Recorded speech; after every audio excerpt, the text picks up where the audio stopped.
आपने बहुत कुछ सुना होगा हमारे और ताजमहल के बारे में, लेकिन आज ये वीडियो पूरी जरूर देखना। सुना है जब ये पूरा हो जाएगा तब हमारे हाथ काट दिए जाएंगे। यहाँ ये बातें मत किया कर, दीवारों के भी कान होते हैं। जिसने सबसे पहले कहा था वो आज काम पर नहीं आया। मैंने उसे सब कुछ दिया, फिर भी मेरी मुमताज, मेरी जान मिट्टी में मिल गई और मैं यहाँ खड़ा हूँ, पत्थरों से बात करता हूँ। नमस्कार दोस्तों, आज मैं आपको ले चलता हूँ एक ऐसे सफर पर जो हमें सीधा पहुंचाएगा 400 साल पीछे, उस दौर में जब हिंदुस्तान पर मुगलों का राज था। आज हम जानेंगे कि दुनिया के 7 अजूबों में से एक ताजमहल वास्तव में कैसे बना था। कभी सोचा है आपने कि उस जमाने में जब न बिजली थी, न आधुनिक क्रेन थे, न कोई उन्नत तकनीक थी, तब एक इतनी शानदार और परफेक्ट इमारत कैसे बनाई गई होगी? तो तैयार हो जाइए, क्योंकि आज की कहानी है मेहनत की, मोहब्बत की और मनुष्य के हौसले की। हमारी कहानी शुरू होती है साल 1631 से बुरहानपुर शहर में। यहां पर मुगल सम्राट शाहजहां की सबसे प्यारी बेगम मुमताज महल ने अपने 14वें बच्चे को जन्म देते वक्त अपनी आखिरी सांस ली। कहते हैं कि 2 साल तक शाहजहां गहरे गम में रहे। उनके बाल रात भर में सफेद हो गए, लेकिन इस गम के बीच एक वादा भी जन्म लिया, मुमताज के लिए ऐसी यादगार इमारत बनाना जो दुनिया में कहीं और न हो। एक ऐसी इमारत जो सदियों तक उनकी मोहब्बत की गवाही दे सके। साल 1632 में शाहजहां यमुना नदी के किनारे एक जगह का चुनाव करते हैं। 42 एकड़ में फैली यह जगह इसलिए चुनी गई क्योंकि आगरा फोर्ट के एकदम सामने थी, ताकि शाहजहां अपने महल से इसे देख सकें। और सबसे महत्वपूर्ण, यहां की मिट्टी इतनी मजबूत थी कि इतनी भारी इमारत को सालों साल संभाल सके। शाहजहां ने पूरी दुनिया से बेहतरीन आर्किटेक्ट और कलाकारों को बुलाया। सबसे प्रमुख थे उस्ताद अहमद लाहौरी, मीर अब्दुल करीम जो समग्र डिजाइन संभाल रहे थे, और इस्माइल खान जो तुर्की से आए थे और गुंबद बनाने के माहिर थे। इनके अलावा हजारों स्थानीय कारीगर थे, हर एक अपने हुनर में उस्ताद। 3 महीने तक शाहजहां रोजाना इन आर्किटेक्ट के साथ बैठकर हर एक विवरण पर काम करते रहे। डिजाइन में इस्लामिक वास्तुकला, फारसी शैली के बगीचे और मुगल परंपरा का सुंदर संगम था। एक रोचक बात, ताजमहल की चारों कोने पर जो मीनारें हैं वो बिल्कुल सीधी नहीं है। उन्हें जानबूझकर थोड़ा बाहर की तरफ झुकाया गया है, ताकि भूकंप या हादसे में वो मुख्य इमारत पर गिरने की बजाय बाहर की तरफ गिरे। अब शुरू होता है शायद सबसे मुश्किल काम, निर्माण सामग्री लाना। सफेद संगमरमर आया मकराना से, जो राजस्थान में है और आगरा से लगभग 300 किलोमीटर दूर है। मकराना का मार्बल दुनिया का सबसे बेहतर गुणवत्ता का माना जाता है। बिल्कुल सफेद, चमकदार और थोड़ा पारभासी। पहाड़ों की चोटियों पर मजदूर पत्थर काटते थे। एक एक ब्लॉक का वजन 2 से 3 टन होता था। 1000 हाथी, 200 बैल और हजारों गाड़ियां इस काम में लगी थी।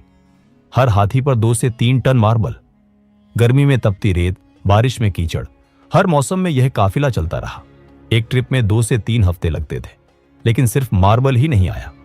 ताजमहल में 28 अलग अलग तरह के कीमती पत्थर उपयोग हुए हैं। जेड चीन से आया, फिरोजा तिब्बत से, नीलम श्रीलंका से, कार्नेलियन बगदाद से, लापिस लाजुली अफगानिस्तान से और कुछ पन्ने कोलंबिया तक से आए थे। यह सचमुच एक अंतर्राष्ट्रीय परियोजना थी। 20,000 मजदूर, ये सिर्फ एक संख्या नहीं है, ये 20,000 परिवारों की कहानी है। इनमें 5,000 पत्थर तराशने वाले, 3,000 मास्टर राजमिस्त्री, 2,000 मूर्तिकार, 1,500 सुलेखक और 1,000 जड़ाई विशेषज्ञ थे। यमुना के किनारे अस्थायी गांव बनाए गए थे, जहां ये सब लोग अपने परिवारों के साथ रहते थे। सुबह 4 बजे फज्र की अजान के साथ दिन शुरू होता था। नींव बनाना सबसे पहला और सबसे महत्वपूर्ण काम था। 50 फीट गहरे गड्ढे खोदे गए और उसमें आबनूस और महोगनी जैसी सख्त लकड़ियां भरी गई, क्योंकि यह लकड़ियां पानी में सड़ती नहीं हैं। ये लकड़ियां आज भी यमुना के पानी के नीचे हैं और पूरे ढांचे को सहारा दे रही है। शाहजहां ने मजदूरों के लिए अच्छे खाने की व्यवस्था की थी। रोजाना ताजा रोटी, दाल, सब्जी और महीने में 2 बार गोश्त मिलता था। कुशल राजमिस्त्रियों को दिन का 1 से 2 रुपये मिलते थे, जो उस दौर में काफी अच्छी तनख्वाह थी। अब आते हैं ताजमहल की असली जान पर, पिएत्रा ड्यूरा। यह एक इतालवी तकनीक है जिसमें रंगीन कीमती पत्थरों को मार्बल में इस तरह फिट किया जाता है कि एक सहज डिजाइन बन जाए। पहले मास्टर सुलेखक मार्बल पर डिजाइन बनाते थे, फूल, बेल, ज्यामितीय पैटर्न, कुरान की आयतें। फिर पत्थर तराशने वाला विशेष औजारों से मार्बल में बिल्कुल सही आकार की नाली खोदता था। कहीं कहीं 1 इंच के क्षेत्र में 50 से 60 अलग टुकड़े फिट किए गए हैं। हर कीमती पत्थर को अलग से घिसकर सटीक आकार दी जाती थी। फिर पत्थर को नाली में फिट किया जाता था। बीच में एक विशेष चिपकने वाला पदार्थ लगाई जाती थी जो चूना, अंडे की सफेदी और विशेष रेजिन से बनती थी। यह इतना मजबूत था कि 400 साल बाद आज भी यह पत्थर अपनी जगह पर मजबूती से लगे हुए हैं। जब सारे पत्थर लग जाते तो पूरी सतह को पॉलिश किया जाता था। अंतिम परिणाम इतना परफेक्ट होता था कि आप हाथ फेरो तो जोड़ महसूस नहीं होते। एक 10 गुणा 10 फीट का पैनल पूरा करने में 6 से 8 महीने लग जाते थे।